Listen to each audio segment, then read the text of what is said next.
la arrogancia de la maldad. Vamos a hablar en esta noche acerca de la arrogancia de la maldad. En el Salmo número 10, dice el versículo 2 en adelante: con arrogancia el malo persigue al pobre. Será atrapado en los artificios que ha ideado, porque el malo se jacta del deseo de su alma. Bendice al codicioso y desprecia a Jehová.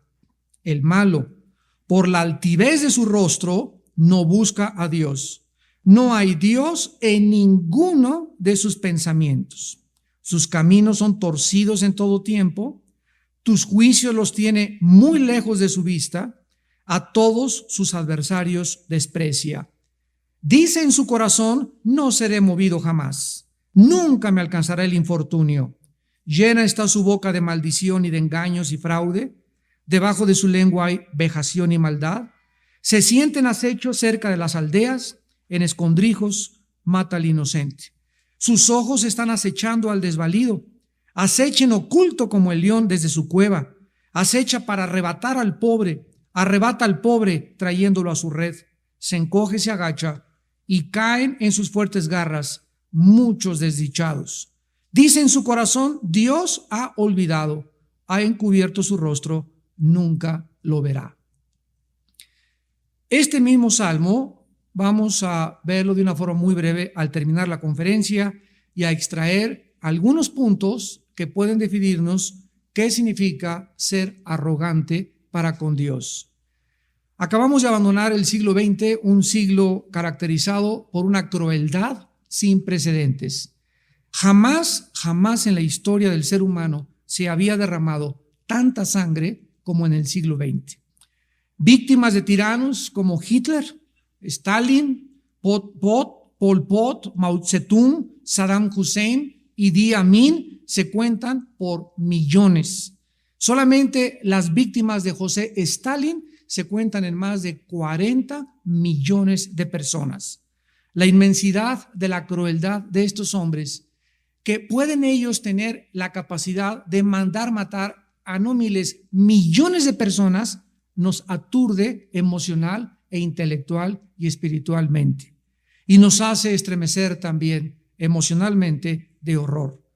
Además, tenemos los campos de matanza que hubo en Camboya, el genocidio de Ruanda, en Uganda, en Rumanía, los crímenes en los Balcanes entre dos grupos étnicos, y además de todas estas cosas horribles creadas y desarrolladas por los seres humanos, tenemos también fenómenos naturales como huracanes, tifones, inundaciones y terremotos que arrasan a niños, a mujeres y adultos por todo el mundo, y todas estas cosas tan espantosas a muchos seres humanos les hacen preguntarse: ¿dónde está Dios?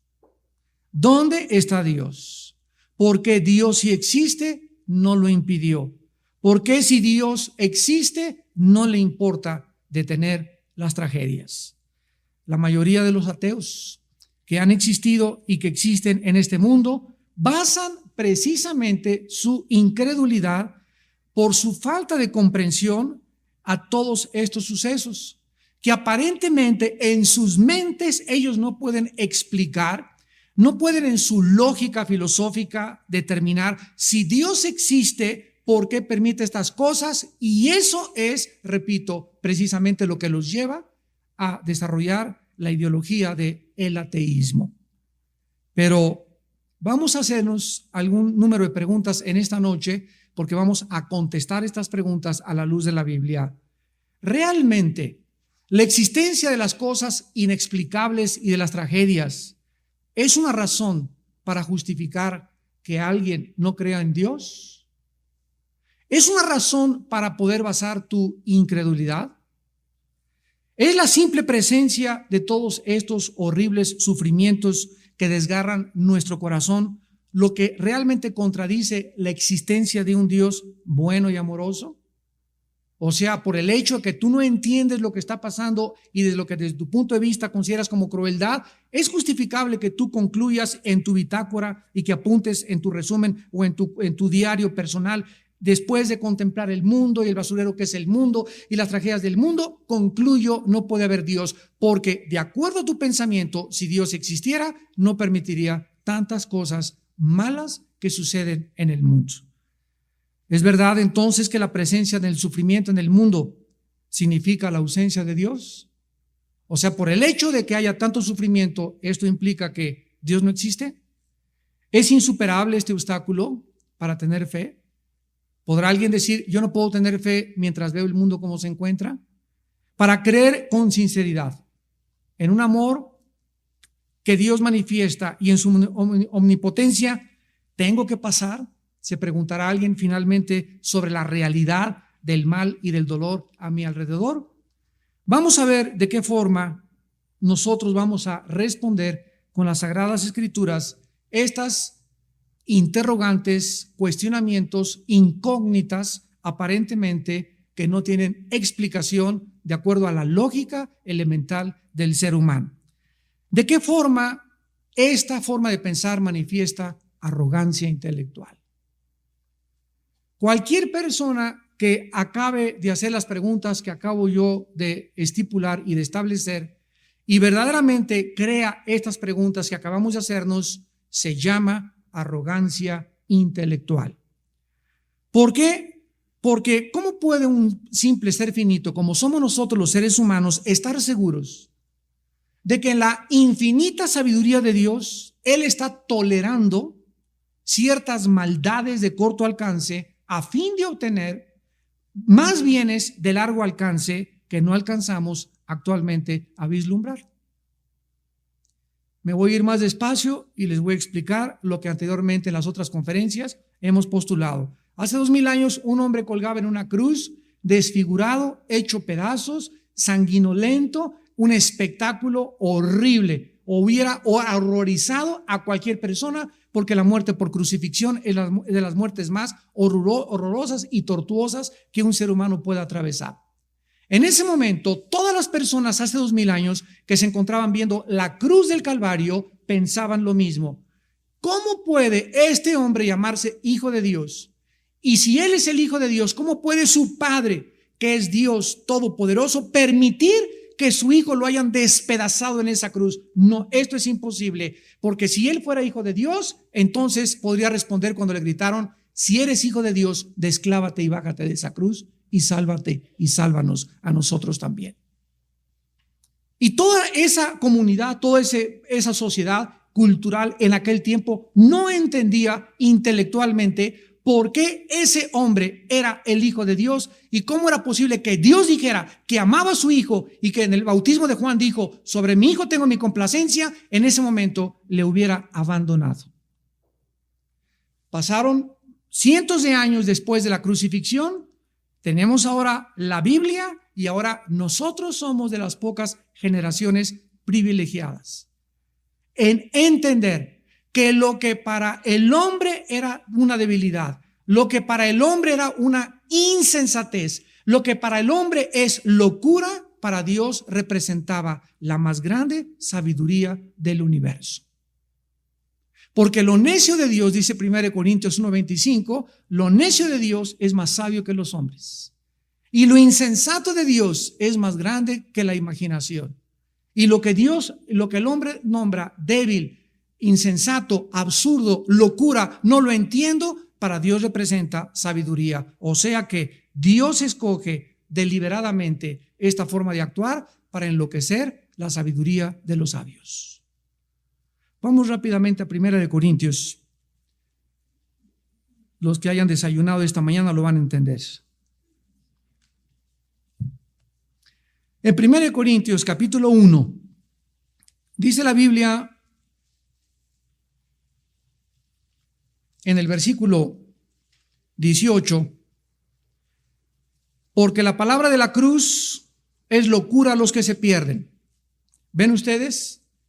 Desde el punto de vista humano, desde el punto de vista finito, desde el punto de vista natural de mi pensamiento, no me importa que tengas 3 doctorados o títulos académicos o que te llames Carlos Sagan y que seas astrofísico y que seas un gran pensante. desde el punto de vista bíblico, divino, espiritual, la mente del hombre finita es incapaz de alcanzar a comprender los pensamientos de Dios.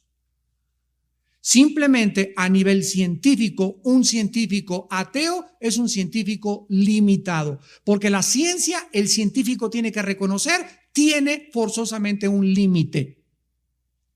Y si esa persona no considera que puede haber dentro de lo natural lo sobrenatural, se quedará siempre en el terreno de lo natural. Y sus experimentos que pasen o trasciendan lo natural serán inexplicables. Por ejemplo, el fenómeno ovni. Actualmente los astrofísicos y astrónomos y los que estudian al fenómeno ovni, si no creen que hay un mundo sobrenatural que está más allá del mundo físico visible, pues dicen, ¿verdad? Es que son extraterrestres y vienen de Marte, no sé qué tantas cosas. Y ahora los mismos físicos y los mismos astrónomos han demostrado que es imposible científicamente que haya vida en más de 500 millones de galaxias cercanas a la Tierra, por la velocidad, por el factor de la luz, por el factor del tiempo, por miles de cosas. Entonces, ¿cómo explicamos esa aparición en el cielo de esos fenómenos naturales que se llaman objetos voladores no identificados?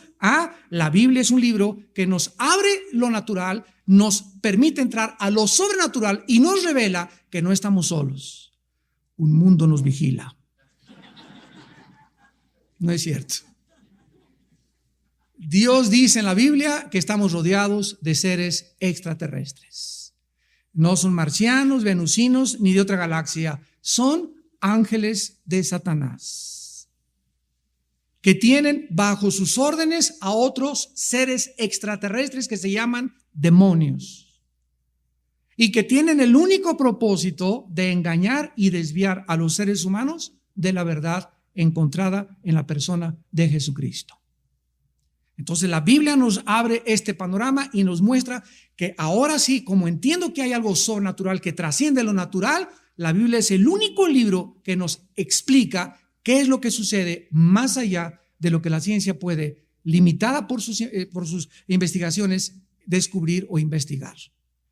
Y la Biblia es el libro que nos lleva a eso precisamente. Entonces la Biblia nos va a enseñar a transformar nuestra mente para que nosotros comencemos ya no a pensar ni a deducir como deduce y piensa el ser humano, sino como piensa Dios.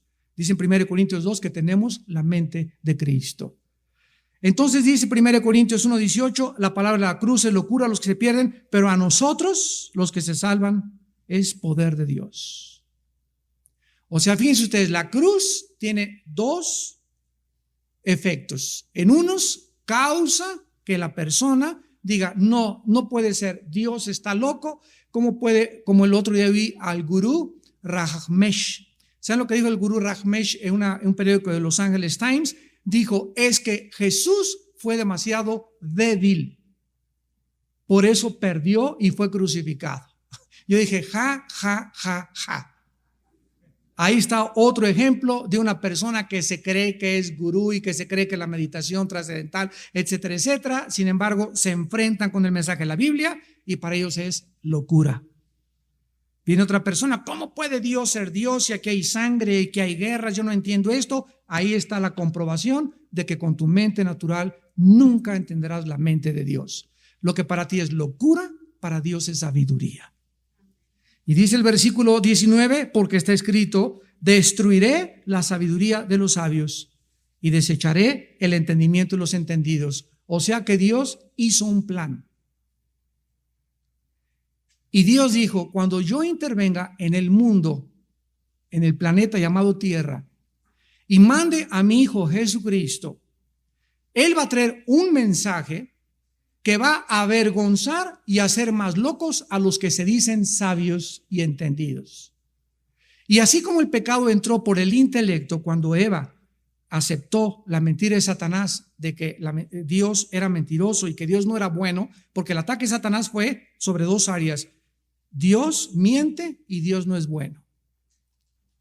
Entonces, cuando Dios le dijo a Adán, no comas de la fruta del árbol del bien y del mal, ¿qué la fruta tenía veneno? ¿Se imaginan a Adán? ¿Qué tiene veneno?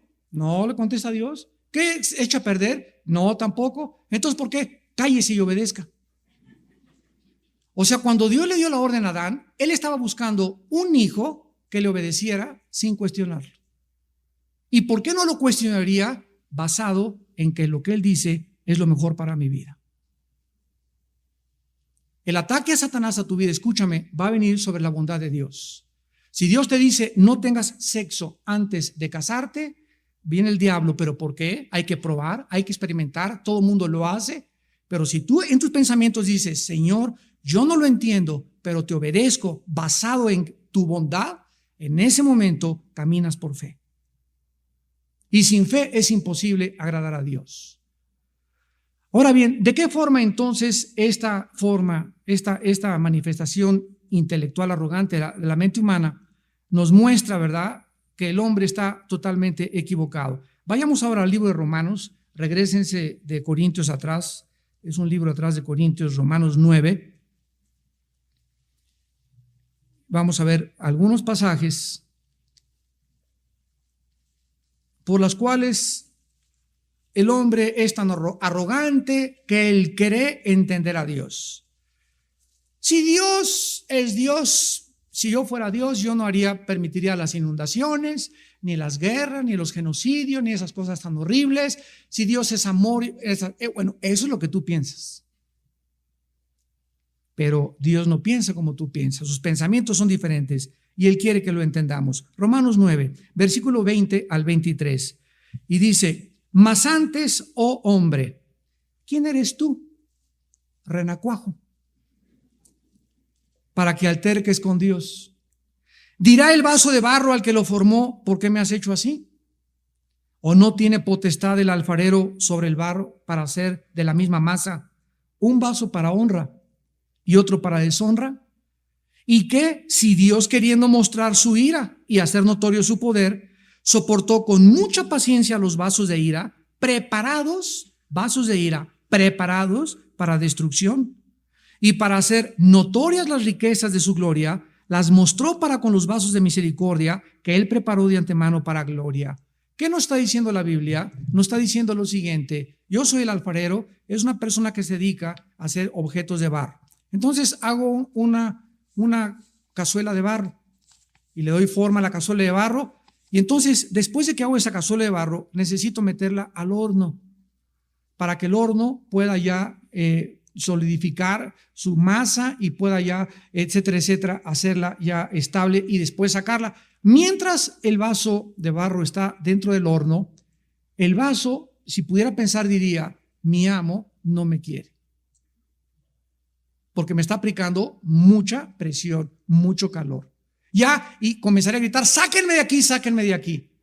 Si tú fueras un vaso de barro, haría lo mismo. ¿Por qué? Porque no podría entender por qué lo metieron a ese horno. Si un oso cayera a una trampa y un cazador lo quisiera sacar de la trampa, por lástima de que el oso cayó en la trampa, el cazador trataría de acercarse al oso, y el oso, como no entiende que el cazador lo quiere sacar de la trampa, pelearía aún más contra el cazador, porque él no entiende cuáles son las intenciones del cazador. Si el oso tuviera la mentalidad del cazador, no pelearía contra él. Entonces el cazador decide poner una inyección y narcotizarlo. Y cuando se acerca a meterle la inyección, el oso pega más de gritos porque dice: ahora más mal me quieren hacer. ¿Ustedes creen que nosotros y Dios somos iguales a nosotros y el oso? ¿Tú te podrías comparar exactamente nuestra posición junto con Dios, con nosotros, con el oso, con nosotros? Nosotros, por no entender claramente el plan de Dios, creemos que para nosotros es malo esto, creemos que Dios no me quiere, creemos que si me quisiera no me haría sufrir, que si Dios fuera bueno no hubiera dejado que su hijo muriera en la cruz del Calvario, porque sus pensamientos no son nuestros pensamientos. Isaías 55, 8 y 9. Y sus caminos no son nuestros caminos. Entonces, ¿quién eres tú para que alterques con Dios? ¿Quién es ese vaso dentro del horno que le comienza a gritar al alfarero: sácame de aquí? Y el alfarero le sube más la temperatura. Entonces Dios con nosotros trabaja exactamente de la misma forma. Nos permite que comencemos a conocerle a través de la Biblia. Ahora vayamos al libro de Job. Job, tiene una antigüedad semejante al libro del Génesis. Es el libro más antiguo de la Biblia. Es el libro que contiene la más grande sabiduría de los secretos y de los misterios del universo. Hay un pasaje en Job donde dice: ¿hacia dónde irá el camino de la luz? La ciencia dice que la luz viaja, que la luz nunca está estática y que al contrario las tinieblas están siempre estáticas. ¿Qué cosa es las tinieblas? La ausencia de luz viajando. ¿Quién le dijo a Job hace miles de años que la luz tenía un camino y que la luz viajaba? Increíble. Y así hay. Job también hace preguntas, ¿verdad? Que el centro de la tierra es fuego, que la tierra cuelga sobre nada. Explicó Job el ciclo meteorológico de la evaporización del agua miles de años antes de que la ciencia ni siquiera comenzara a hacer sus primeros pininos en descubrir todas estas verdades. La Biblia ya las establecía en el libro de Job. Ahora miren aquí en Job capítulo 36. Job 36, versículo 22 y 23. Y antes de leerlo, Job 36, versículo 22 y 23. Antes de leerlo, quiero recordarles esto. ¿Por qué los más grandes secretos del universo y de la ciencia y de la sabiduría y de los misterios se encuentran en el libro de Job? Porque Dios se lo reveló al hombre que más ha sufrido. O sea, ¿habrá una relación entre el sufrimiento y la revelación de Dios? No. Simplemente es que cuando nosotros recibimos conocimiento de Dios, sin estar al mismo tiempo quebrantados en nuestro espíritu, el conocimiento siempre te hará arrogante. Ya vamos entendiendo la arrogancia de la maldad. El conocimiento envanece, el amor edifica. Todos esos hombres que tú ves en la televisión y todos los sabios y los premios Nobel, la mayoría, no todos, y la gente y los escritores del mundo que no son cristianos, ve la arrogancia con la que hablan. Ve la posición en la que están, cómo se burlan de Dios, se burlan de los cristianos, se burlan de esto. Miren, yo les conté hace 1982-83, cuando vino el doctor Billy Graham. Y lo puedo decir abiertamente, ¿verdad? Estuvimos en Los Pinos con el expresidente José López Portillo. Y me escogieron a mí para traducir al doctor Billy Graham. El presidente López Portillo nos recibió ahí en Los Pinos. Es la primera vez que yo entraba a Los Pinos. En su oficina particular, toda su oficina la tenía llena de víboras. Él era adorador de Quetzalcóatl, que es la serpiente emplumada. Tenía cascabeles, así, fotos de todo, era víboras en su oficina. Y entra el doctor Billy Graham y ¿cómo le va, licenciado? Mi padre trabajó con él y por eso nos accedimos a que nos diera la cita. Mi padre ya murió y entonces lo sentaba el expresidente al doctor Billy Graham y se paró así y le dijo: ¿de qué me va usted a hablar? Y quiero hablar de un hombre que murió en una cruz hace 2000 años. Ah, sí, ese Jesús, ¿verdad? Y me volteé y me dice a mí: a ver, Armandito, ese es predicador y cristiano como tú, ¿verdad? Ah, sí, ¿verdad? Él es hijo de mi hijo Armando. Sí, yo también creo en Buda. Buda también fue un gran hombre. Mahatma Gandhi también. Los grandes iluminados. No lo dejó hablar.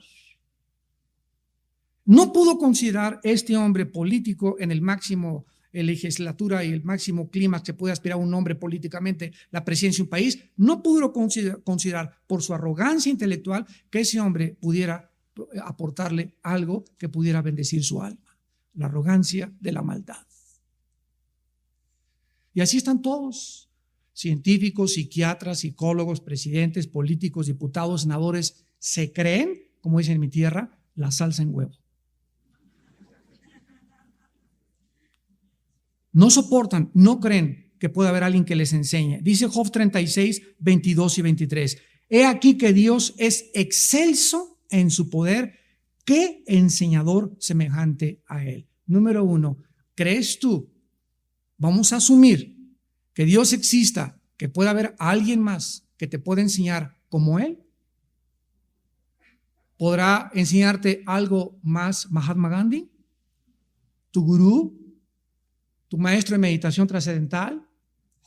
Friedrich Nietzsche, Jean-Paul Sartre, Platón, Demóstenes, todos son hombres, fatuos, limitados, finitos.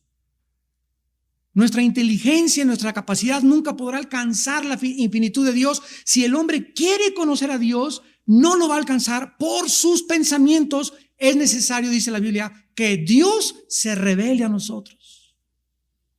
Si no, nosotros nunca hubiéramos podido alcanzarlo. Él tuvo que bajar del cielo y hacer un puente entre el cielo y la tierra para que nosotros pudiéramos subir. Él bajó para que nosotros pudiéramos subir. Y esa escalera, ese puente se llama Jesús. ¿Quién, versículo 23, le ha prescrito su camino? ¿Y quién le dirá, has hecho mal? A ver, asume que eres un niño que entras a segundo de primaria, ya que vas a que me enseñen. Imagínate que llegues a segundo de primaria y le digas al maestro, ¿y por qué 2 y 2 son 4?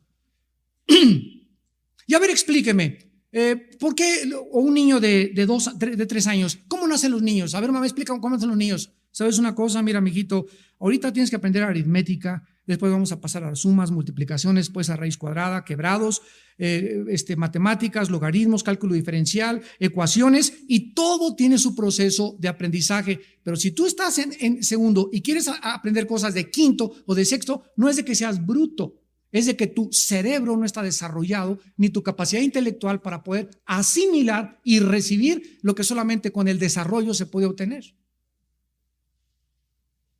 Entonces, entras a primero de arquitectura o entras a una clase de japonés. A ver, ¿dónde dice, cómo se dice en japonés? Espérame tantito. Primero te voy a enseñar la A. Cuando entras, todos son jeroglíficos. Nada en japonés sabes. Pero después la A, esa es la B, esa es la C, esa es la D. Y conforme va pasando el tiempo, todo comienza a aclararse. Y ya no es un ambiente confuso el que tienes delante de tus ojos, ni un retrato disfigurado, sino ahora cobra sentido y entiendes que el japonés tiene otra manera de expresarse y comienzas a entenderlo. Pero no es posible que llegues el primer día y le digas, a ver, ¿cómo se dice esto? ¿Y esto qué quiere decir? Yo no lo entiendo. Pues claro que no lo entiendes, estás comenzando a aprender japonés. Cabeza de lagarto. Y lo mismo con Dios, por el amor de Dios. ¡Cuánta arrogancia! Si Dios es esto, dice, espérame tantito. A ver, ¿tú quién eres? Chinche, renacuajo de agua puerca. ¿Crees realmente que tu sabiduría y tus asunciones y tus presuposiciones son más grandes que los pensamientos de Dios? ¿Realmente lo crees? Arrogancia. Llega Jesús y del cielo y dice, si ustedes no se hacen como los niños, no entrarán al reino de mi Padre. ¿Y por qué nos pone Jesús de ejemplo a los niños? Porque a un niño de 4 o 5 años lo programas y si eres budista, lo haces budista. Si eres católico, lo haces católico. Si tienes lo que tú le pongas al niño, el disco duro lo tiene limpio. El programa, el software que le metas, ese es el que va a hacer porque su mente está limpia. ¿Cuál es nuestro problema con nosotros? Que traemos 10 programas.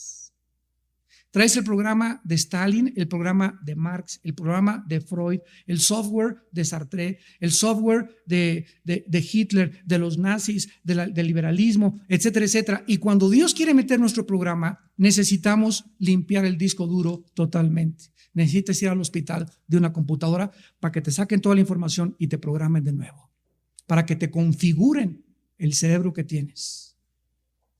¿Me vas siguiendo? Vamos ahora a Job capítulo 37. Perdón. Versículo 5. Job 37, 5. Truena Dios maravillosamente con su voz. Él hace grandes cosas que nosotros no entendemos. Cuando un papá le pega a un niño de 3 años, en la mente del niño asocia el castigo que su papá no lo quiere, porque si mi papá me quisiera, me compraría lo que le pedí, y si mi papá me quisiera, no me pegaría. ¿Y qué dice la Biblia? El que detiene el castigo, a su hijo aborrece.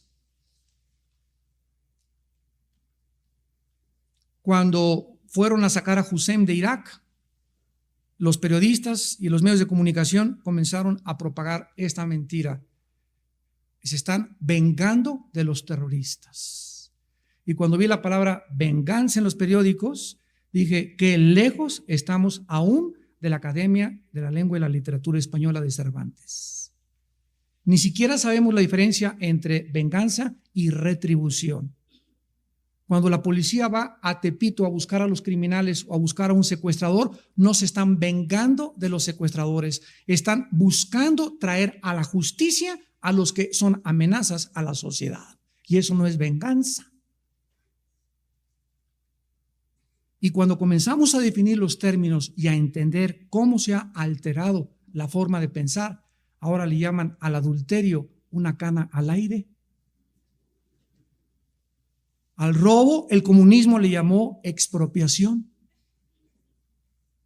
Al crimen, eliminar por causa del Estado. Y cuando comenzamos a hacer los huevos con jamón y tocino y les echamos crema de la de nosotros y comenzamos a hacer nuestro propio omelette y nuestra propia definición y nuestra propia filosofía, comenzamos a darnos cuenta cómo la arrogancia de la maldad trata de ocultar y racionalizar nuestras acciones para poder justificarnos. De acuerdo a la investigación del FBI, en todos los estudios que los criminólogos han hecho en Estados Unidos, no existe un criminal que no se crea bueno. No soy tan malo, maté a 30 y quienes han matado a 40. Malo Hitler, él mató 6 millones, yo me eché como a 50 nada más. Cuando entrevistaron al Mocho Orejas, dijo, yo no tengo absolutamente ninguna mala conciencia de lo que hice.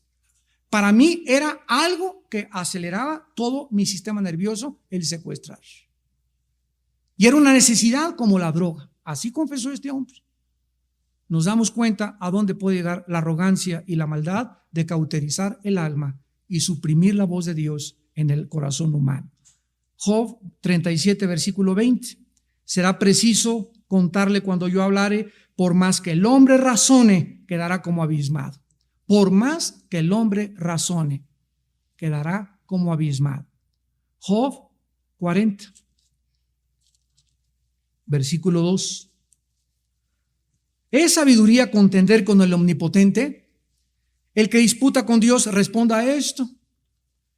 ¿Es sabiduría? ¿Por qué haces esto? ¿Por qué haces aquello?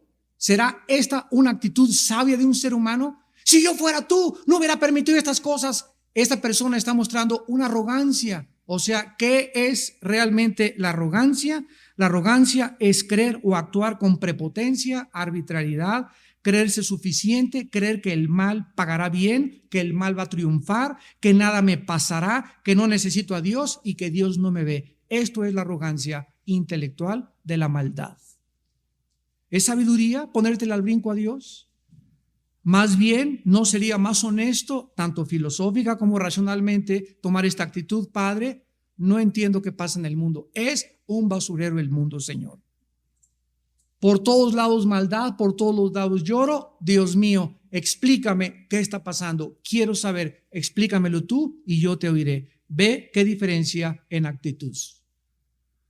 Y esta fue la actitud de Job, por lo cual Dios le reveló los más grandes secretos del universo. Y la misma actitud es, ¿por qué esto? ¿Por qué te basta mi niño? ¿Por qué me pasó esto? ¿Por qué me quitaste el trabajo? Ahora que soy cristiano me pasan todas estas cosas. En lugar de, Padre Santo, ahora soy tu hijo y me está yendo como en feria. Explícame, Señor, pero yo en paz me acostaré y así mismo dormiré, porque Jehová es mi pastor, nada me faltará. Esta actitud de confianza en la bondad de Dios hace que tu mente se abra. Baja del cielo una paz que sobrepasa el entendimiento, y mientras son peras o son manzanas, mientras entiendes y no entiendes, Dios te mantiene con paz en tu corazón. No necesitamos siempre respuestas, necesitamos tener paz. Porque la paz nos va a ayudar a soportar lo que no entendemos.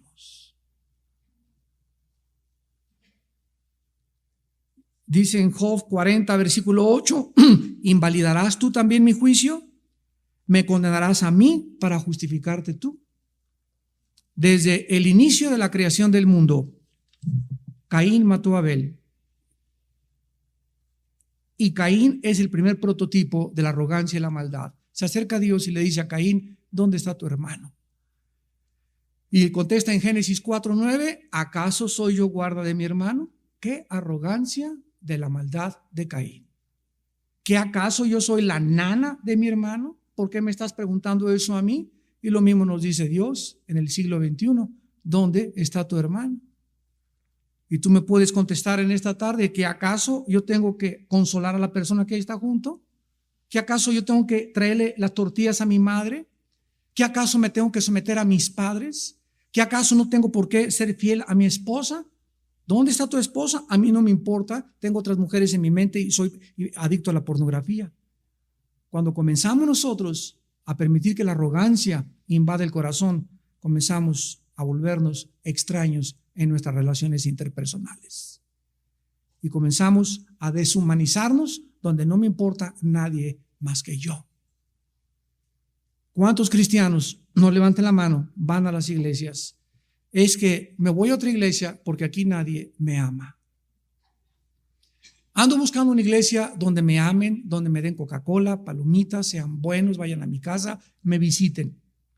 Sin embargo, si tú tienes esa actitud y esa perspectiva de la vida cristiana, es la razón por la cual eres tan desdichado y tan miserable.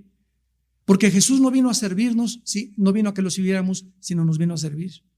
Entonces tú vas a una iglesia no a esperar a que te amen, sino a buscar a quien puedes amar. Es que estuve en el hospital y nadie vino a verme, porque cuando tú estabas sana, ¿a quién fuiste a ver al hospital? Estoy en la cárcel y nadie me ha venido a visitar, y cuando eras libre, ¿fuiste a visitar algún preso? ¿Algún orfanatorio? ¿Algún asilo para ancianos? Lo que sembramos, recogemos. Y finalmente, vamos a acabar en Apocalipsis 9 y veamos en Apocalipsis 9, para terminar, la arrogancia al final del mundo en la que los hombres van a acabar. Dios nos ha dado demasiadas evidencias de su existencia. Cada vez que el diablo ataca mi mente personalmente y me dice, no, Dios no te ama, o Dios no te va a sacar de esta, o Dios no se preocupa por ti, o Dios no te va a sanar, etcétera, siempre recuerdo, cuando no entiendo por qué me robaron mi carro, por qué asaltaron mi casa, por qué me pasó esto, en ese momento apodérese de ti y ármate de un solo pensamiento: la cruz. La cruz. Inmediatamente Jesús en la cruz. Jesús en la cruz es la prueba más grande que Dios me ama. Y no entiendo, y sigo sin entender muchas cosas en la vida, pero una cosa sé: Él me ama. Y todas las cosas que aparentemente ahorita yo creo que son malas para mí, Él las va a convertir para mi bien. Y mi confianza en esa bondad en Dios me da paz para vivir. Me sostiene, me anima, y el Dios de esperanza me llena de todo gozo y paz en el creer, para que mi esperanza nunca muera, porque Él es el Dios de la esperanza. En el libro de Apocalipsis 9, versículos 20 y 21, veamos el último cuadro de los seres humanos. Después de todas las tribulaciones y las plagas que van a caer sobre este mundo.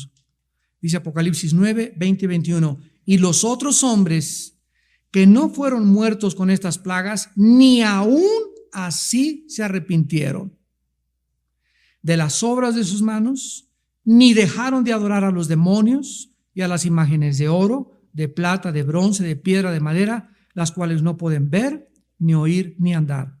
Y no se arrepintieron de sus homicidios, ni de sus hechicerías, ni de su fornicación, ni de sus hurtos. Uno de los pecados más grandes y más rampantes del siglo XXI es la inmoralidad. Hace una semana se entregaron los premios Grammy a las mejores cantantes. Creo que fue en Hollywood. Invitaron a una muchacha que es tu ídolo, que se llama Madonna. ¿Saben lo que hizo esta muchacha? Agarró a la muchacha que representa a toda la juventud actualmente, Britney Spears, y a otra muchacha cantante, Aguilera, y a las dos las besó en la boca. Los mismos periodistas, todo el mundo se quedó así. ¿Qué es lo que va a pasar? Que ahora se va a convertir en algo normal que las mujeres se besen en la boca, porque Madonna lo hizo a las dos más grandes cantantes que representan al mundo artístico en el mundo.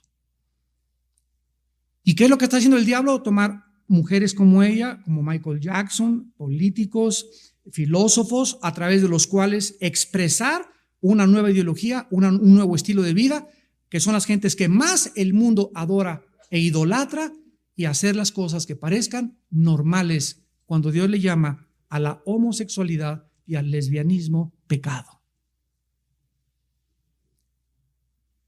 Todos los que practican estas cosas, dice la Biblia, no heredarán el reino de Dios. Pero es la degradación a la que el mundo ha llegado. Leí los comentarios al otro día en los periódicos, todos eran favorables. Qué buen tino, qué trancazo se aventó Madonna. Qué bárbara, hace cosas inventivas que nadie se la sacó, de un as que sacó de la manga, y qué muchacha más creativa. Le llamaron creatividad a el inicio de una relación lesbiana. Ahora es creatividad. Y así el mundo seguirá, tal como dice la Biblia, y no se arrepentirán, a pesar de todo lo que está sucediendo a nuestro alrededor. Esto se llama la arrogancia de la maldad. Oremos.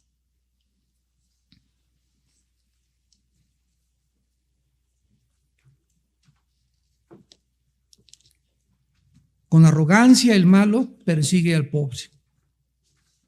Se jacta del deseo de su alma. Desprecia a Dios. Por la altivez de su rostro no busca a Dios, porque no hay Dios en ninguno de sus pensamientos. Todos sus caminos son torcidos en todo tiempo. Dice en su corazón, no seré movido jamás. A todos sus adversarios desprecia y dice, nunca me alcanzará el infortunio. Llena está su boca de maldición y de engaños y de fraude. Debajo de su lengua hay vejación y maldad. Acecha para arrebatar al pobre y caen en sus fuertes garras muchos y muchas desdichadas. Dicen en su corazón, Dios no nos ve, Dios no existe, Dios nunca me verá. Oh Padre, ten misericordia de nosotros. Jesús, te damos gracias por tu vida y por tu muerte en la cruz, y por haber venido a destruir el intelecto y la sabiduría humana con el mensaje de la cruz, para avergonzarnos y para que reconociésemos qué vanos son nuestros pensamientos y qué engañoso y perverso es nuestro corazón. Gracias, Señor, por venir y dar tu vida en una cruz en nuestro lugar, por haber abierto tus brazos y haber dado tu sangre y no haberte desclavado. A los ojos del mundo era una locura que quedaras en la cruz, teniendo el poder de no hacerlo. A los soldados romanos con tu voz los derrumbaste en el huerto de Getsemaní. A Lázaro con tu voz lo sacaste de la tumba. A Pedro lo hiciste caminar sobre las aguas. A Lázaro lo hiciste levantarse de entre los muertos. Pero cuando llegó tu tiempo, no hiciste nada por ti. Enmudeció y no abrió su boca en medio de sus verdugos. Como oveja fue llevada al matadero, porque él murió en nuestro lugar. Herido fue por nuestras transgresiones, molido por nuestros pecados. El castigo de nuestra paz fue sobre él, y por su llaga, por todo lo que él hizo en esa cruz sin defenderse, nosotros hemos sido sanados. Oh profundidad de los misterios del conocimiento y la sabiduría de Dios. Cuán insondables son tus juicios, oh Dios, e inescrutables tus pensamientos. Danos la paciencia, Señor, y la humildad de tener el tiempo de reflexionar en ti, de conocer tus caminos, de moldear nuestros pensamientos a tus pensamientos, para ser instrumentos de tu justicia en un mundo arrogante de la maldad. En esta noche hay muchas personas, tú tal vez que nos estás mirando a través de la televisión, que no comprendes muchas cosas que te han sucedido en la vida. La Biblia dice que no las vas a comprender nunca mientras tú no vengas a la cruz del Calvario, porque es en el Hijo de Dios donde se encuentran todos los tesoros de la sabiduría y del conocimiento. En esta noche Dios te invita a que vengas a la cruz y te arrepientas de tus pecados. Dios te invita en esta noche a que le invites a tu vida como tu Salvador y como tu Señor, a que hagas la paz con Él.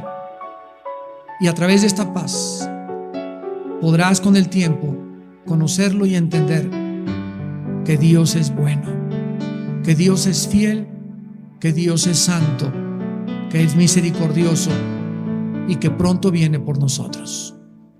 Las personas en este momento que quieran invitar a Cristo por primera vez ahí a su vida en su corazón, dile estas palabras.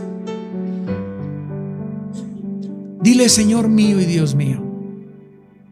Hablaba cosas que no entendía.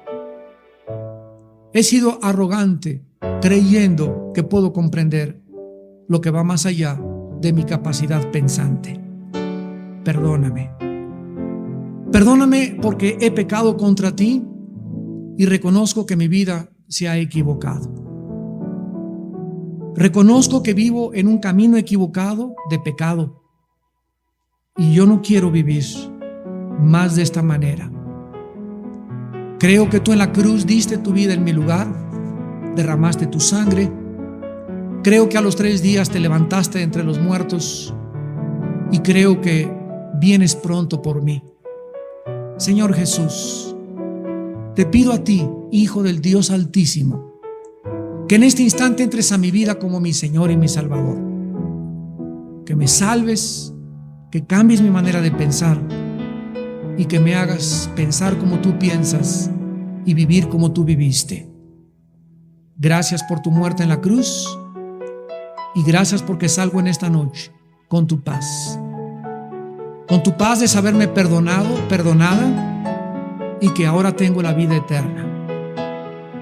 Y a ti te bendigo, Jesús, Hijo de Dios, mi Señor y mi Salvador, porque gracias a ti, en esta noche, he vuelto a vivir. Bendito Jesús. Amén.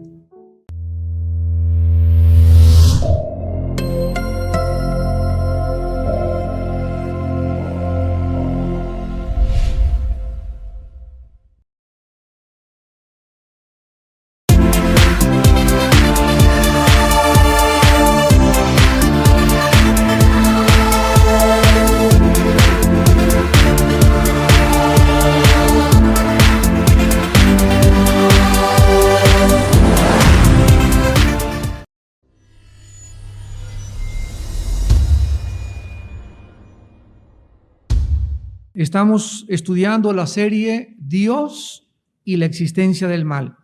Este tema acerca de la existencia del mal o de la maldad es uno de los temas, se podría decir, más profundos que existen para poder resolver teológicamente después del preconocimiento y la predestinación de Dios.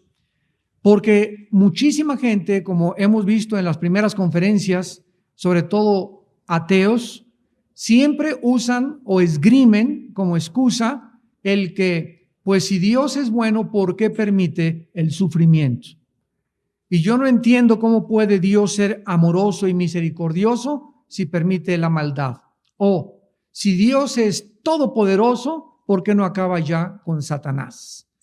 Todo este tipo de preguntas que están en un nivel que es en el nivel que podríamos nosotros definir con la Biblia, el nivel humano, es un nivel totalmente reducido y limitado. Se encuentra dentro de la finitud de lo que se existe en el pensamiento y la filosofía humana. O sea, el pensamiento humano, por per se, no puede alcanzar a dar un paso más allá arriba si Dios no le revela lo que está más allá de su finitud. El ser humano, a través de sus investigaciones, a través de sus análisis, a través de la ciencia, a través de la observación, etcétera, etcétera, no puede subir más allá mentalmente de aquello a lo cual Dios lo limitó. Y los seres humanos, de acuerdo a la historia, que han tratado de entender o de querer comprender las cosas que no se pueden comprender por sí solas, ni por nuestra investigación filosófica o científica, se han vuelto locos. Uno de los más grandes ejemplos, dos más grandes ejemplos del siglo pasado, de los dos más grandes filósofos del siglo XX, fueron Friedrich Nietzsche, el filósofo alemán que escribió Dios está muerto, y que así hablaba Zaratustra, y Jean-Paul Sartre, el filósofo francés padre del existencialismo. Los dos acabaron locos. Uno homosexual, internado en un hospital psiquiátrico, y el otro pegando de gritos antes de morir y gritándole a Dios y levantando el puño contra Dios y diciendo lo que él jamás había querido, hacerle daño a Dios. Pero tal vez fue demasiado tarde a la hora de su muerte. Así murió Sartre. Entonces, cuando el ser humano está tratando de creer que tiene respuestas y que puede competir con Dios en su sabiduría, lo vimos hace 8 días, Dios es demasiado alto para que nosotros podamos por nosotros mismos comprenderlo. Y es exactamente lo mismo, dijimos también, como un niño de 3 años que le dice a su mamá, ¿de dónde vienen los niños? Explícame dónde vienen los niños. Entonces la mamá sabe que el cerebro de la niña es igual al cerebro que tiene la mamá. La diferencia entre el cerebro de un niño de 3 años y una señora de 40 años es simplemente el desarrollo, ¿verdad? Tienen el mismo cerebro, pero no está desarrollado con la capacidad pensante para entender filosofía, matemáticas, cálculo diferencial, etcétera, etcétera.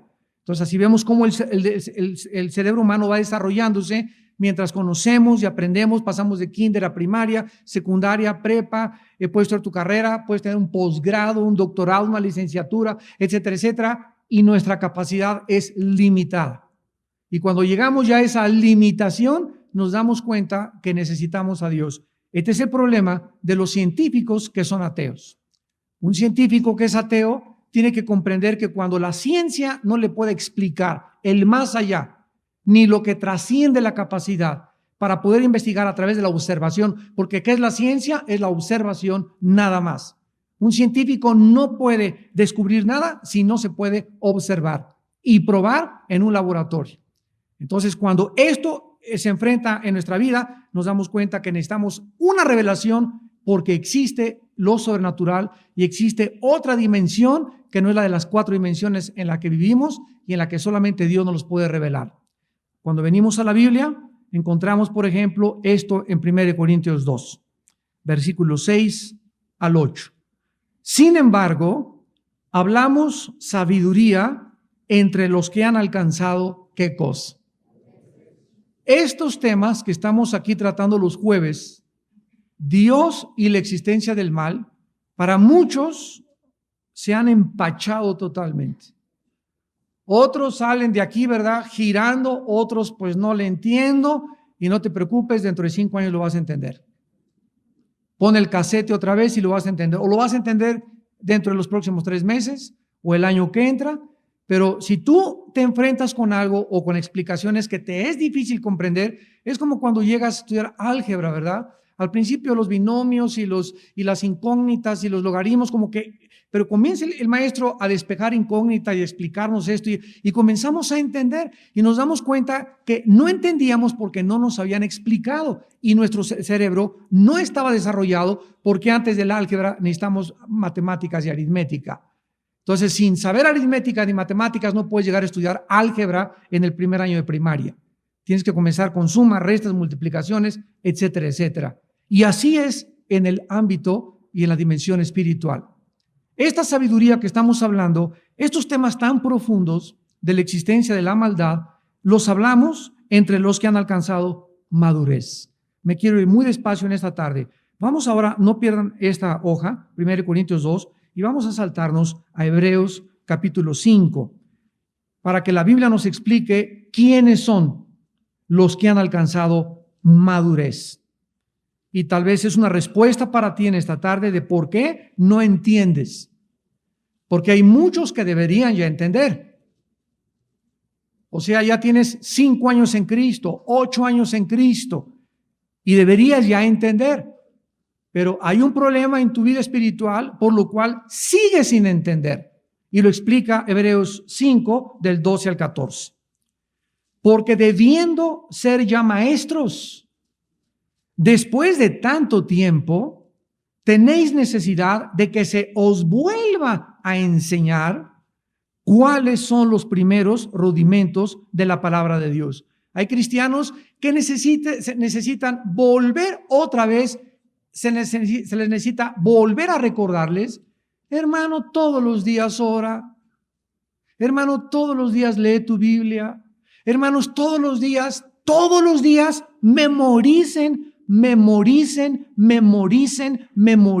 la palabra, 3, 4 versículos diarios. Un cristiano que no memoriza, no puede expandir su capacidad pensante. Porque la memorización es la entrada y la guardada de la palabra. Dice, hijo mío, guarda tu palabra, Proverbios 2, en tu corazón. ¿Qué es guardar? Almacenarla. ¿Y cómo la puedo almacenar y guardar si no la memorizo? Josué 1, 8, 9, Josué de día y de noche meditarás en este libro de la ley para que todo te salga bien. Son el ABC de la vida cristiana. Ahora, si tú como cristiano esto todavía no lo has retenido, no está claramente asimilado en tu espíritu, porque no lo practicas, solo lo sabes, pero no lo vives, no puedes pasar a secundaria. Y te puedes quedar en primaria de cristiano 15 años y tal vez toda tu vida. Debiendo ser ya maestros, se les necesita volver a enseñar. Y dice el versículo 12, y habéis llegado a ser tales que tenéis necesidad de leche y no de alimento sólido. Así como en la vida humana hay 2 tipos de alimentos. Todos los bebés hasta los 2, más o menos 1 año, 2 años de nacidos, ¿qué necesitan? ¿Tamales oaxaqueños? ¿Chuletas? La misma naturaleza, siempre en la Biblia está paralelamente, o existe la similitud entre la vida física y la vida espiritual, porque van paralelas. Si no, no podríamos entender las cosas del espíritu, si fueran de otro planeta, pero todos los ejemplos están en las plantas, en las semillas, en el nacimiento, en el crecimiento, en el estómago, en todas las cosas que Dios hizo visibles, se pueden comprender las invisibles. Un niño recién nacido nace y Dios lo programa para que lo único que haga es sacarle la leche a la mamá y dormir. Chillar, dormir y tomar la leche. Es todo lo que él necesita. No piensa, no sabe nada, está en un mundo que acaba de nacer en la oscuridad, comienza a abrir los ojos a los 2 o 3 meses y ve sombras y comienza a reconocer a la mamá, comienza su oído a acostumbrarse a los sonidos, comienza a reconocer el sonido de la voz de la mamá y el bebé se va adaptando a la nueva vida. Pero ¿cómo puede irse adaptando? Comiendo. Ya después se le dan papillas, gerbercito y se le pasa con jamoncito picado hasta que comienzan a salir los dientes y comienza ya a masticar y acaba comiendo alimento sólido. En la Biblia hay leche y en la Biblia hay chuletas de puerco. Hay cosas que las quieres comer y te atragantas. Como un día me habló una viejita como a la 1 de la mañana. Hermano, ¿cómo está usted? Bien, hermana, doña Chole, ¿cómo le va a usted? Pues estoy aquí con el libro de Job. Le dije, hermana, ¿ya leyó usted los Salmos? ¿Ya leyó usted el Nuevo Testamento? No. Le dije, pues por eso está usted empachada. Por eso no entiende y me habla la una para que le explique algo que no entiende el libro de Job, la pobre viejita. Pero ¿qué es lo que le pasaba? Pues que se empachó. Entonces tú vienes a la Biblia, oiga hermano, no entiendo Ezequiel, oiga, no entiendo Jeremías, ¿y por qué aquí manda a matar esto? Si tú no has asimilado primero el Nuevo Testamento y no tienes las doctrinas básicas, que son la justificación por la fe, la glorificación, el nuevo nacimiento, la oración, cómo leer la Biblia, cómo orar. Si no tienes los elementos y el fundamento, ¿cómo puedes querer brincarte a aprender cálculo diferencial cuando no sabes la tabla del 5? ¿Me van entendiendo? Entonces, hay cristianos que tienen mamila desde hace 10 años. y no salen de su mamila. Están acostumbrados a pura leche. Y esos cristianos van a tener un problema muy grave, que es el problema que tienen los niños modernos del siglo XXI, los alimentos chatarra. Y comienzan a acostumbrarse a oír mensajes y predicaciones y estudios bíblicos chatarra. Y comienzan a acostumbrarse a eso que es chatarra. Y si no hay emociones, y si no se caen al suelo, y si no se aparece Juan Diego por ahí volando, y si no hay algo que les conmueva y que digan, aquí está el Espíritu Santo, no pueden sentirse ellos firmes en su fe, ni sostenerse, ni tener una vida de equilibrio, porque comienzan a vivir todo basado en lenguas, en cosas extranaturales, y aunque son buenos los dones espirituales, no son el alimento sólido. Y es como cuando compras una casa y primero le pones las ventanas y no tienes el techo. Entonces tenemos que amueblar nuestra casa. Hay cristianos que en su corazón no tienen fundamentos, la casa no tiene fundamentos. Van a un seminario de esto, y qué bueno, pero no tienen fundamentos, nunca han estudiado doctrina. Si yo les dijera a ustedes, levanten la mano, ¿quién ha estudiado el libro de Romanos? Y las doctrinas de Romanos, de todo el libro de Romanos, versículo por versículo, yo creo que la mayoría no levantarían la mano. Y Romanos, en el primer año de convertido, después de tener un año convertido, es el primer libro que se les tiene que enseñar a los cristianos. Porque contiene las más grandes y fundamentales doctrinas de la Biblia. Romanos es la columna vertebral del 1 al 12 de toda la vida cristiana. Dice el versículo 13 de Hebreos 5, y todo aquel que participa de la leche es inexperto en la palabra de justicia, porque es niño. O sea, ¿qué significa esto? Que estos cristianos, bebés, no estamos hablando de los recién nacidos, que es normal que no entiendan, sino de los que ya deberían entender, son inexpertos. O sea, llegan a la Biblia y se atoran, y yo no entiendo aquí, y no puedo explicar esto, y viene cualquier persona y se los jala y se los lleva. Viene un mormón y te dice, nosotros somos dioses, pruébale que no eres Dios. Viene un testigo de Jehová y te dice que el infierno no existe y que Cristo no es el Mesías y que vamos a dormir todos y que no es cierto que hay conciencia después. ¿Tienes versículos para demostrárselos? Un católico te dice que él también cree en Cristo y que él también tiene fe. ¿Le puedes demostrar que la fe es sin los sacramentos y sin las obras? Y que no hay más que un mediador entre Dios y los hombres, que es Jesucristo, y no las vírgenes ni los santos. Lo puedes tú con la Biblia demostrarlo, pero hagan de cuenta que es como un espadachín, ¿verdad? La palabra se compara con una espada. Entonces, antiguamente los príncipes y los soldados les daban la espada y tenían una machira chica y tenían una grande, y los enseñaban a usar con las dos manos la grande y a usar con una mano la chica. ¿Para qué? Para que se volvieran expertos, y si viniera un grandotote, ¡paz! Pudieran usarla. Y la Biblia es nuestra espada. Entonces llega un testigo de Jehová y te comienza, y tú,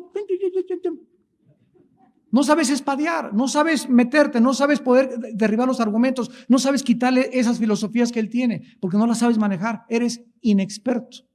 ¿Por qué eres inexperto? Por la leche. Porque solamente los que comen alimento sólido son expertos en la palabra.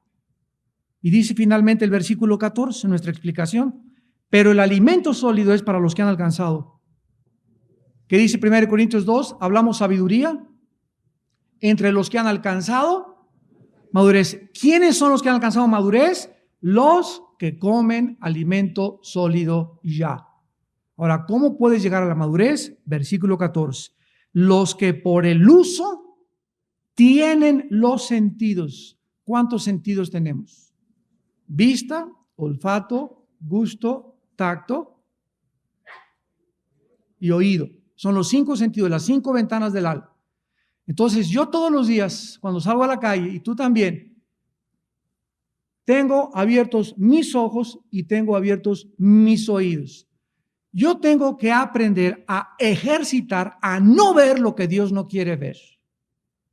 Tengo que acostumbrar mis ojos, tengo que ejercitar mi sentido del ojo, para que cuando pase una mujer, ¿verdad?, guapísima, etcétera, pues ya la vi, pues ya ni modo, pero no me voy a quedar ahí como menso viéndola 5 minutos.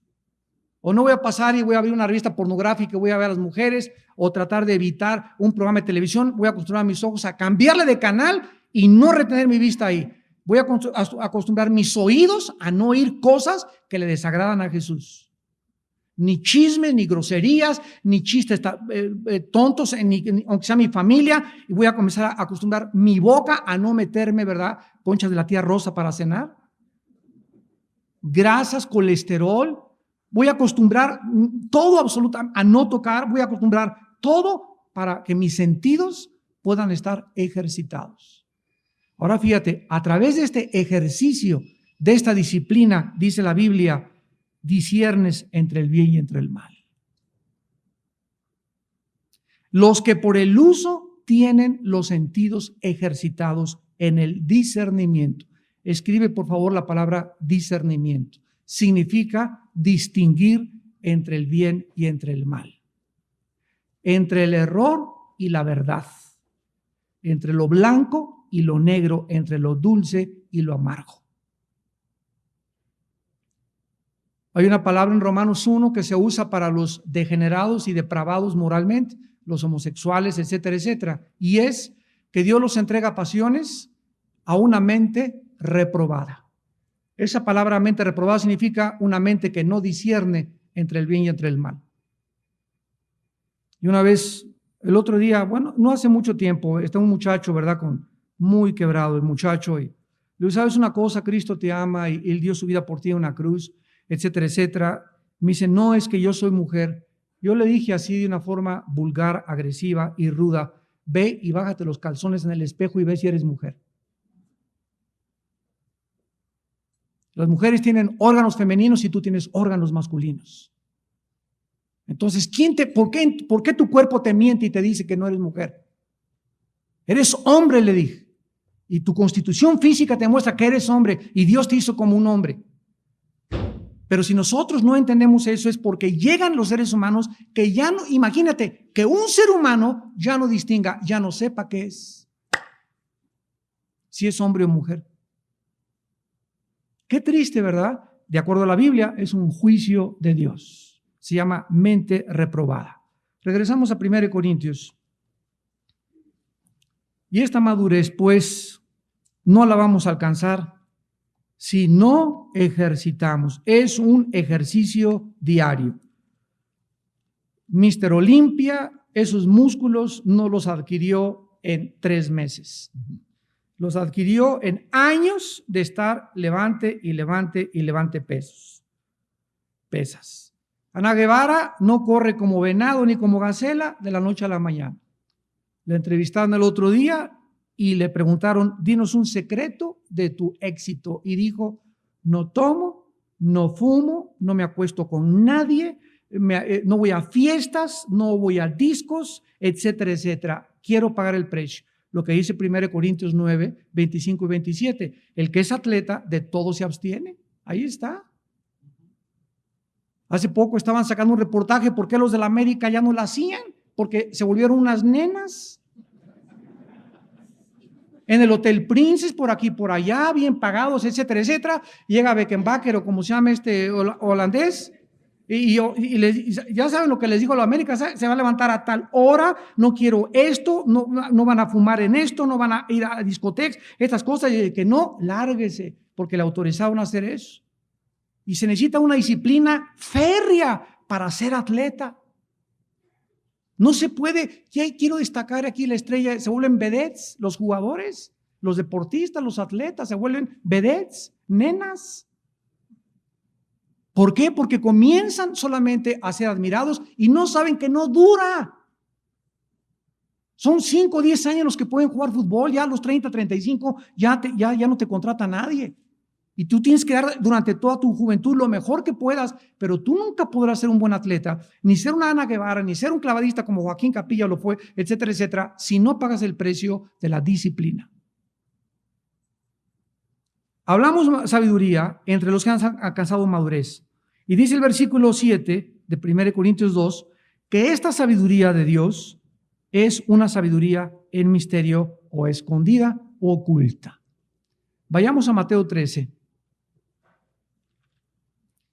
y escuchemos de Jesús la explicación. ¿Qué significa esto de que la Biblia contiene sabiduría escondida, oculta?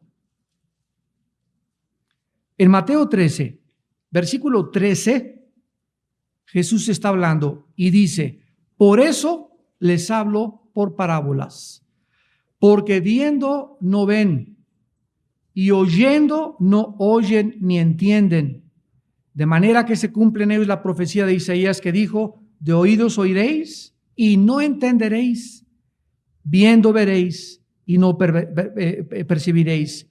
Y luego dice en el versículo 16, bienaventurados vuestros ojos porque ven y vuestros oídos porque oyen, porque de cierto les digo que muchos profetas y justos desearon ver lo que veis y no lo vieron, y oír lo que oís y no lo oyeron.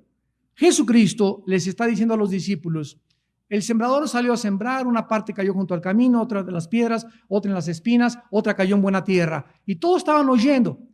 Y los discípulos en ese momento tampoco tenían entendimiento. ¿Qué quiere decir eso con que una semilla cayó en las piedras, otra en las espinas, otra vinieron las aves y se las llevaron y otra dio tierra? Entonces Cristo, la explicación no se le da a la gente que lo oyó, sino que agarra a los discípulos, los toma aparte y les dice, a estas personas no les es dado entender, pero a ustedes les es dado entender los misterios del reino de Dios. Y entonces les comienza a explicar las parábolas. El sembrador es el que sale, la semilla es la palabra de Dios, la tierra es el corazón humano. Y estos junto al camino son aquellos que reciben la palabra, pero no entienden. Viene el diablo y se lleva la palabra para que no crean y se salven. La que cayó entre piedras son los que por la persecución y las pruebas abandonan la palabra y se apartan del camino. La que cayó entre espinos son aquellos que por los afanes de la vida y los afanes de la riqueza ahogan la palabra y se hacen infructuosa. Más la que cayó en buena tierra son los que corazón bueno y recto retienen la palabra y dan fruto al 100, 60 y 30 por uno. Esta explicación se las da ¿a quiénes? A los que fueron llamados a recibir y a entender la sabiduría, el misterio, y somos nosotros. Somos nosotros. Jesús diario te está esperando, hermano y hermana en Cristo, para explicarte su palabra, si tú tienes comunión con Él en la madrugada. Dice la palabra, de mañana me encontraréis, de mañana me escucharéis y Él oirá mi voz. No hay momento en el día más santo y más sagrado que la madrugada. Más de 100 veces en la Biblia, comenzando con Marcos 1:33 en adelante con el Señor Jesucristo, que aun cuando el sol no salía, se levantaba de mañana a un lugar aparte y oraba a su Padre. El Hijo de Dios buscaba la madrugada para tener comunión con su Padre Celestial. ¿Y tú? ¿Y yo? ¿Qué vamos a hacer? Si Él nos da el ejemplo para que sigamos sus pisadas y nosotros no tenemos esa comunión con Él. No, pues yo, hermano, yo a las 11 de la mañana, yo antes de acostarme en la noche, antes de ver las noticias, abro la Biblia y me echo una persinada y ahí quedó la cosa, ¿no? Y así te van a pasar los años y los días porque nunca has entendido qué cosa. Nunca has querido entender que lo más importante en esta vida es la palabra de Dios. Aunque seas arquitecto, aunque seas plomero, aunque seas doctor, no importa la profesión, el oficio que tengas o seas pastor, yo conozco a pastores que no viven en la palabra de Dios, que ya es el colmo. La palabra de Dios es la única razón por la cual Dios va a prosperar tu vida. Si tú crees esto, lo obedeces. Dios ha hablado y nuestra parte es obedecer.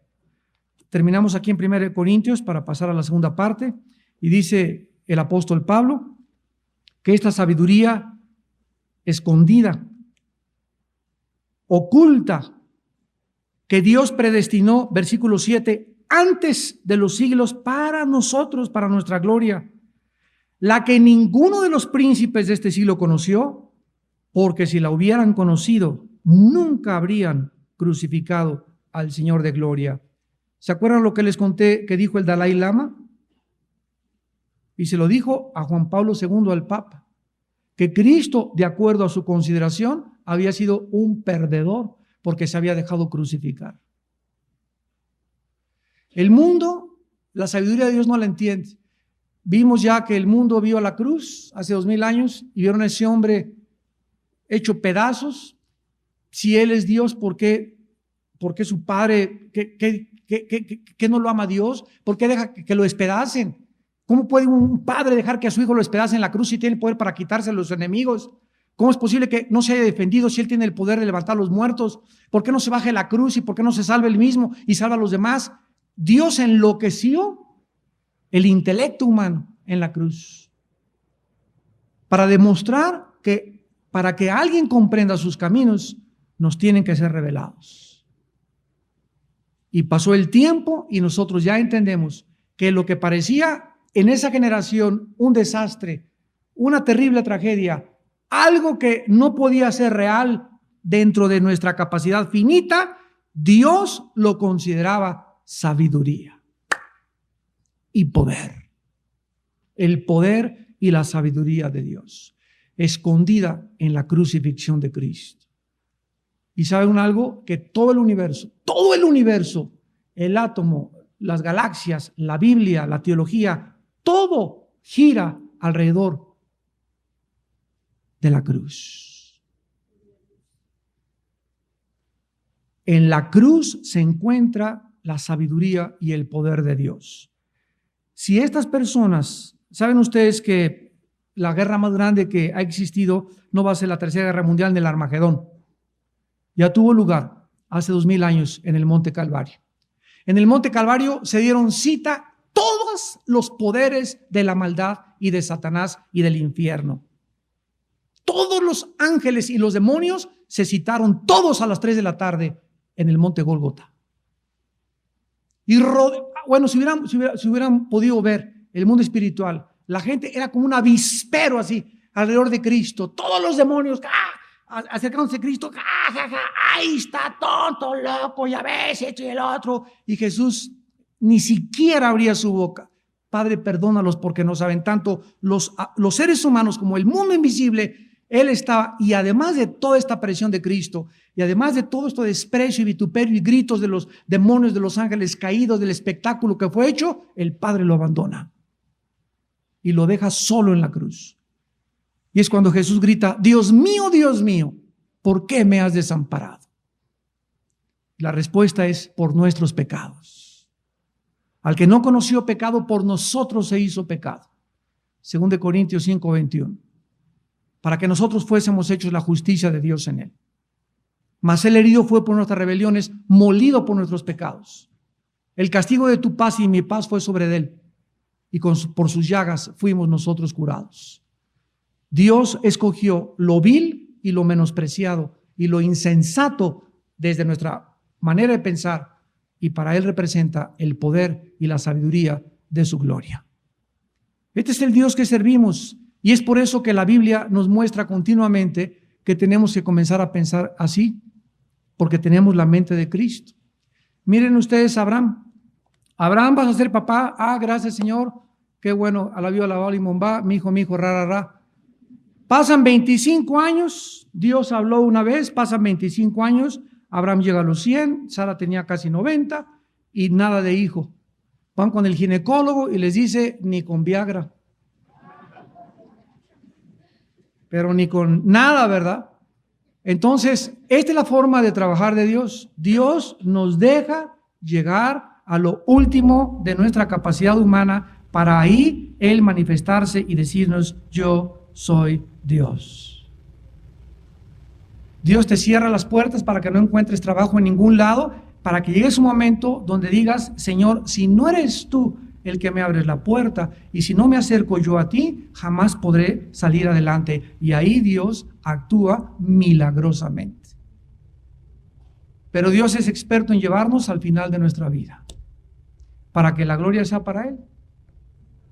Dios le dice a los judíos: váyanse y escápense, y se los lleva entre el Mar Rojo y los egipcios. Y ahí estaban los judíos atrapados entre la espada y la pared. El mar enfrente, los egipcios detrás. ¿Y por qué los llevó Dios? A propósito, Dios los llevó ahí para mostrarles que cuando te sientas atrapado, no digas: Señor, ya no puedo, ya no puedo, ya no puedo, Señor. Ni recurras a una copa de tequila, ni a un toque de mota, ni a un pericazo, ni a una mujer, sino que en ese momento, cuando llegamos al final de nosotros y humanamente no vemos ninguna puerta, sino que nos sentimos atrapados y que ya no hay salida, ahí es cuando debemos de caer de rodillas. Ahí es donde vas a encontrar a Dios y a conocer a Dios. Clama a mí, te responderé y te enseñaré cosas grandes que tú no conoces. Pero Dios hace esto a propósito para que lo descubramos. Hay cristianos que saben que existe Dios y pues que es la Biblia, todo intelectualmente, pero hay pocos cristianos que conocen no solamente la sabiduría, sino que no conocen el poder de Dios. No se ha manifestado Dios en su vida con poder, no lo has experimentado en tu vida. Así que digas, Dios mío, pero esto fue de ti. Nadie más que tú lo pudiste haber hecho. Y es triste esto, porque cada vez que encontramos